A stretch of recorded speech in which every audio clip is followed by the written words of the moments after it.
अधिक बोलणार आहोत। आमच्या प्रतिनिधी सीमा आढे आपल्यासोबत जोडल्या गेलेल्या आहेत। सीमा, धनंजय मुंडेंचा आज राजीनामा होण्याची शक्यता वर्तवली जाते। काल देवगिरी बंगल्यावर बैठक देखील पार पडलेली होती आणि या बैठकीनंतर आज ते राजीनामा देणार का याकडे लक्ष लागलंय। काय शक्यता आहे?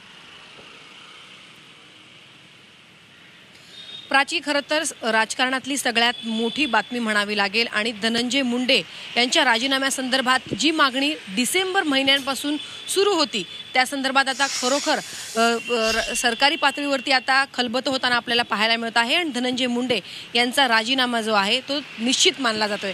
कारण काल रात्री देवगिरी अजित पवार यांच्या शासकीय निवासस्थानी देवगिरी या बंगल्यावरती एक महत्त्वाची बैठक पार पडली। स्वतः मुख्यमंत्री देवेंद्र फडणवीस या देवगिरी निवासस्थानी दाखल झाले आणि नेत्यांमध्ये जी आहे ती तब्बल 1.5 तास चर्चा जी आहे ती पार पडलेली आहे। या बैठकीमध्ये स्वतः मुख्यमंत्री देवेंद्र फडणवीस, उपमुख्यमंत्री अजित पवार, राष्ट्रवादी पक्षाचे प्रदेशाध्यक्ष सुनील तटकरे आणि ज्या मंत्र्याची म्हणजे धनंजय मुंडे यांच्या राजीनाम्याची जी मागणी होते ते सुद्धा या बैठकीमध्ये उपस्थित होते। त्यामुळे आता धनंजय मुंडे यांचा राजीनामा जो आहे तो निश्चित मानला जातोय।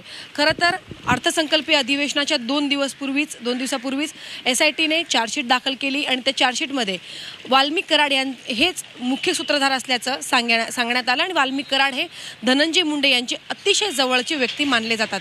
त्यामुळे धनंजय मुंडे यांच्यावरती राजीनाम्याचा जो दबाव होता तो आणखीन वाढला आणि काल रात्री आपल्याला सगळ्यांनाच माहिती आहे की चार्जशीटमधील जे फोटो आहेत सरपंच संतोष देशमुख यांची हत्या करतानाचे जे फोटो आणि व्हिडिओज व्हायरल झाले, हे बाहेर व्हिडिओ आणि फोटो आल्यानंतर संपूर्ण महाराष्ट्र हादरला आणि सरकारवरती सुद्धा दबाव जो आहे तो वाढल्याचं पाहायला मिळालं। कारण हे फोटो बाहेर आल्यानंतरच ही महत्त्वाची बैठक जी आहे ती पार पडलेली आहे। सुरुवातीपासून मागणी होत होती नैतिकतेच्या आधारावरती मुंडेंनी राजीनामा दिला पाहिजे। सरकारने म्हणजे अजित पवारांनी सुद्धा अप्रत्यक्षपणे सांगितलेलं होतं की मी सुद्धा राजीनामा दिलेला होता नैतिकतेच्या आधारावरती। मात्र धनंजय मुंडे हे काही राजीनामा देताना आपल्याला पाहायला मिळत नव्हते।